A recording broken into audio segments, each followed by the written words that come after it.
Let's just go across to Shrija, who's joining us from Karnataka. Shrija, take us, get us a background on Naveen and also get us, some of his family members out there. The appeal that they're appealing and urging the government to get the body back. Any information on that?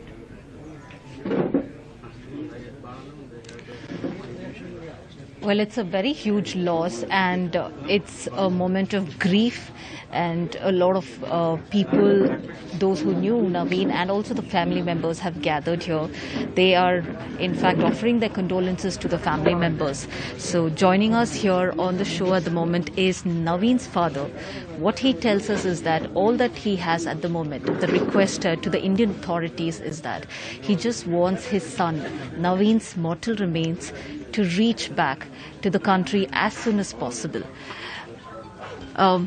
So can you please tell us what was the last conversation that you had with your son? When was it? Yeah, yesterday morning around 10 o'clock he called. That time he told, just now we wake up and we will get fresh up and we will have our morning breakfast. So again I will call you after some time, like that he told morning. So after that there was no communication. From our side we are calling so many times and his phone was ringing, but nobody was lifting the phone. So finally around 2 o'clock I received a call from Minister of External Affairs. They told the fact. So that's all. So around 4:30 Prime Minister Modi ji called, and our Chief Minister Bommai and actually Minister Yediyurappa, they are called. I requested to everybody to lift the body as soon as possible. So they are also, it will happen within 1 or 2 days, they will lift the body like that. So they have assured you that within 2 days? Yeah, they assured like this. We understand during the last few days, the war zone in Ukraine, can you tell us, what was the conversation like with your son? How many times did you used to talk to your son? What was the last conversation that you had? Did he tell you what really the plan was?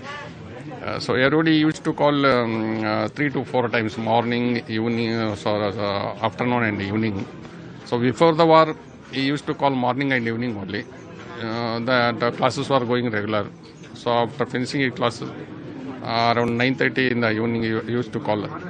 When the war started, earlier that morning, early in that night also he called. He told that you all requested to our university to declare the holiday. So we are planning to go back like that. They requested, but they refused.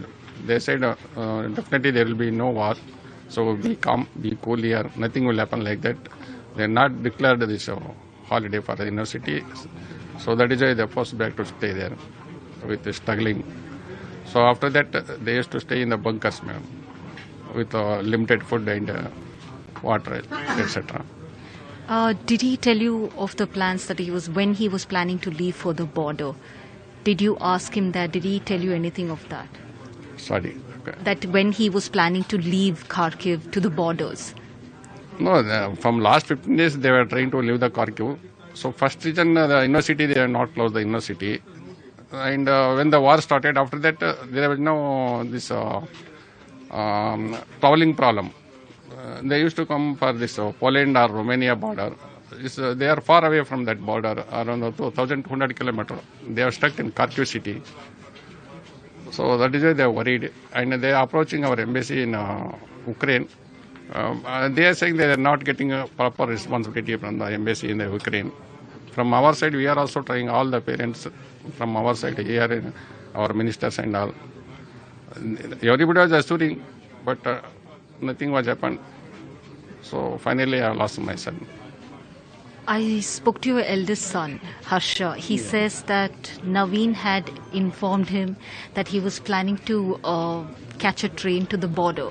This was just few hours, probably around 1:30 p.m. Ukrainian time. Yeah, yesterday morning when he called, before that day before yesterday when he called night, he told tomorrow we are planning to leave. Somehow we are planning to leave the Kharkiv city because the firing is coming near to us. So we are all worried. But they are worried about traveling also, because 1,200 kilometer traveling is not easy task for them. Train, all trains are rush. They are not getting even standing or something, because local also moving towards border. So somehow we are planning tomorrow, by afternoon or evening, we are planning to leave the Kharkiv, like that he was told. So there was some hope. Yeah, there was some hope. They told first 10 people like that we will move. So those who will travel before us, they will intimate what will happen on the road or in the border. So according to that, they are planning to move from Kharkiv city. Are the Indian authorities in touch with you? Are they informing you? No, so far regarding their lifting, there was no communication, nobody is approached. So from there also, they are saying they are not getting any response from the embassy in the Ukraine. Finally, I got the call that yesterday at 2 o'clock from the Minister of External Affairs regarding the death of my son. That was the call from the ministry I received. But not assuring or telling when? No call, nothing. Thank you so much, sir.